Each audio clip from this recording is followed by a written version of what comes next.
എൻ്റെ പേര് സ്വസ്ന. ഞാൻ കണ്ണൂർ ജില്ലയിലെ പുലിക്കരമ്പയിൽ നിന്ന് വരുന്നു. ഞാൻ നേഴ്സിംഗ് കഴിഞ്ഞിട്ട് ജർമ്മൻ പഠിക്കുമായിരുന്നു. A1 എനിക്ക് വലിയ കുഴപ്പമില്ലാണ്ട് പോയി.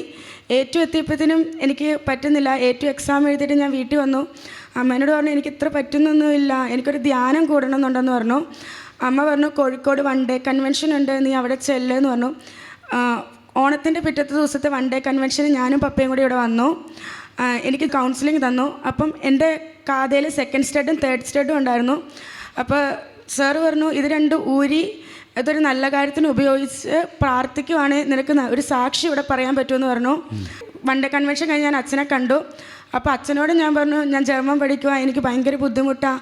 അപ്പോൾ അച്ഛൻ പറഞ്ഞു നീ കമ്മൽ 2 ഊര്, എന്നിട്ട് 33 വിശ്വാസ പ്രമാണം 33 ദിവസം ചെല്ല്, എന്താണേലും റിസൾട്ട് ഉണ്ടാവുമെന്ന് പറഞ്ഞു.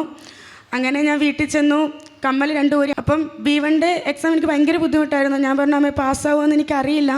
അപ്പം അമ്മ പറഞ്ഞു നമുക്ക് പ്രാർത്ഥിക്കാം, പ്രാർത്ഥനയല്ലാതെ വേറൊന്നും ഇല്ലല്ലോ എന്ന് പറഞ്ഞു.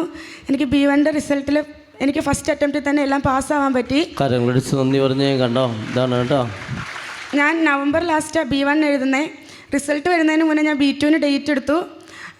ജനുവരി 30 ഞാൻ B2 എഴുതി.